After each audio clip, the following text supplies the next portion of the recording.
Magandang araw mga kaibigan. Pag-usapan natin ngayon ang patuloy na pagbulusok ng satisfaction and trust rating ni Pangulong Marcos Jr. sa iba't ibang surveys. Wala pa siyang 2 taon sa pwesto. Nasa na siya less than 50% na ang kanyang rating. Nung magsimula siya, mataas Nasa 70. Excellent. Ngayon, lumalabas, bad. Not so good na ang kanyang rating. So kung hindi mapigilan ang pagbulusok ng kanyang rating, anong ibig sabihin nito? Baka ito na ang "And now the end is near." Baka malapit na ang katapusan ng kanyang administration kung hindi sila magbago. Sana itong mga survey ratings na ito ay magsilbing wake-up call sa administration para naman magtagumpay ang administrasyong ito. Kasi ang tagumpay ng administrasyong ito, tagumpay ng sambayan ng Pilipino. Basta gawin nyo ng tama ang ginagawa ninyo. Okay, pinaka-latest na survey result na lumabas yung Ocolom Research and Analytics. First quarter survey, February 21 to 29, 3,000 respondents ang tinanong, 18 years old, edad pataas, face-to-face interviews. Among the top government officials, satisfaction rating, si BP Sara ang namamayagpag. Nakakuha siya ng 75% rating. Halos excellent na ito.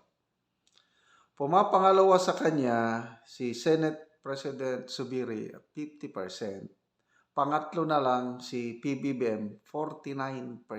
Ito na yung na-monitor ko na pinakababang rating niya. And si Romualdez, wala na yan. Palaging kulelat. Nasa 40% lang. Compare natin sa Pulse Asia Survey, first quarter 2020-14.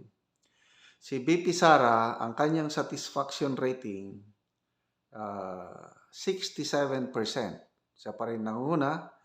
So si PBBM, 55%. Si Zubiri, 52%. And Romualdez, 31%. So ulitin ko, ang trend ngayon sa satisfaction rating ng Pangulo, pababa ng pababa. Para bang, di ba, may kanta tayo na spaghetti. Spaghetting pababa ng pababa. So, wala pang 2 taon. Less than 50% ng kanyang satisfaction rating. Dumarami ang nadidismaya sa performance ng Pangulo. Okay, trust rating naman, as usual, does no change. Ang most trusted government official, si BP Sara pa rin, sa survey ng Ocolom is 76% ang nakuha ni BP Sara. All the rest, pababa ng pababa, including the President. Okay, so, konting analysis. Bakit hindi mapigilan ang pagbaba ng satisfaction and trust rating ng presidente? Bakit nung una mataas? 70 plus Nasa 75 din nung una. Halos parehas sila ni BP Sara. Yung mga ratings nila 2022, kaupo nila. Mataas sila, 70 plus. So, yung mga pahayag ni Attorney Vic Rodriguez, nag-judge dito. Kasi nung una, sinasabi ni Attorney Vic, nung nasa Malacanang pa siya, he wants good governance. So, tuwan-tuwa daw si PBBM yung ganong direksyon na tinatahak nilang dalawang magkaibigan, good governance. So, yung mga appointees, pinipili ng husto, ayaw ni Attorney Vic yung mga may potential crooks, sabi niya. They will destroy your presidency. Hindi yan pwede. Tuwan-tuwa si PBBM. Kaya, maganda ang nasimulan. Kung sa marathon pa o sa track and field, mabilis ang momentum. Kaya lang, ito na. May nakialam,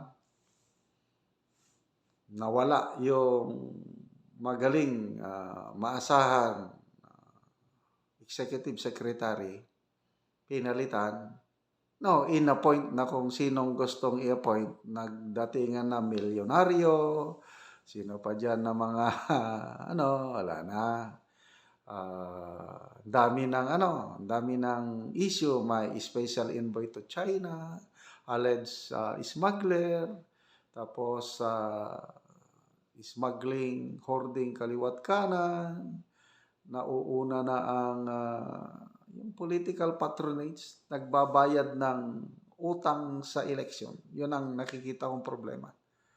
Kung sino ang tumulong nung panahon ng kampanya ng May 2022 election, parang binabayaran nila political patronage.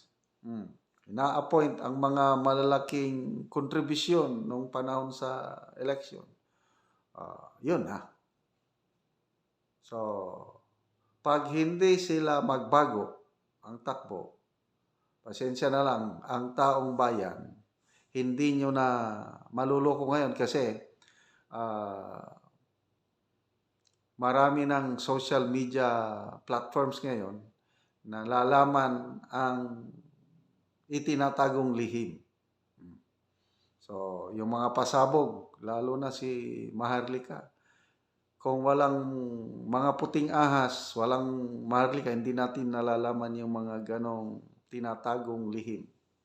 So, yun, pababa ng pababa. Sana, gagawas kayo ng drastic reform kung gusto nyo na ang taong bayan manumbalik ang tiwala sa inyo. Mabuti na lang at may BP Sara na halos hindi nagbabago. Kung magbaba man ang rating ni BP, konti lang pataas na naman. So, in the same Ocolom survey,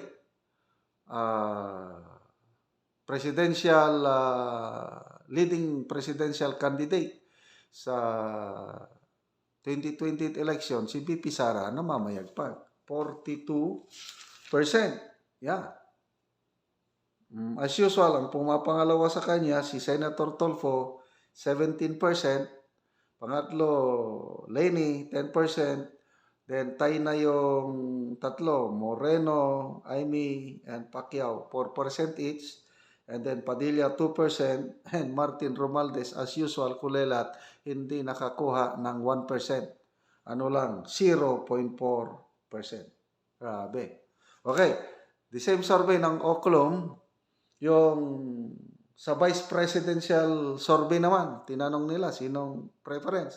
Nako, nangunguna si former President Duterte, 27%. Susunod, Senator Raffy Tulfo, Leni Robredo, Senator Amy, and Bongo. Yan, yung mga preferences sa vice presidential race. Okay, sa senador naman, ang mga nangunguna ay si FPRRD pa rin. Nakakuha siya, napakataas. 93%. The highest rating so far. And then Soto, Erwin Tulfo, Moreno, Pacquiao, and the rest. Yun na yun. So, ano ang makikita natin sa survey nito? Malakas pa talaga ang mga Duterte. Kasi ang Duterte, nangunguna, most trusted, highest satisfaction rating, leading presidential candidate by 2028, and then si FPRRD may asim pa. Pag tumakbo siyang senador ngayong 2025, sure hit na yan. Ang question lang kung tatakbo pa siya o hindi. And then sa 2028, sana kung pagdasal natin na malakas pa siya, nako, kung ang magtandem by 2028, Sara and Digong, may tatalo pa ba sa tandem na yan? Sana matuloy yan kasi medyo malakas si malakas si Senator Tulfo as Vice Presidential candidate. Kung presidente nga dumidikit nga siya kay VP Sara eh. How much more kung Vice President? Sino ang pwedeng Vice Presidential candidate na tatalo kay Senator Tulfo? Wala nang iba kundi si PRRD kung tatakbo siya. So, sana itong administrasyong ito, maging wake-up call itong mga surveys na ito. Huwag niyong pabayaan na maging spaghetti kayo pababa ng pababa. Sana magtagumpay ang administrasyong ito.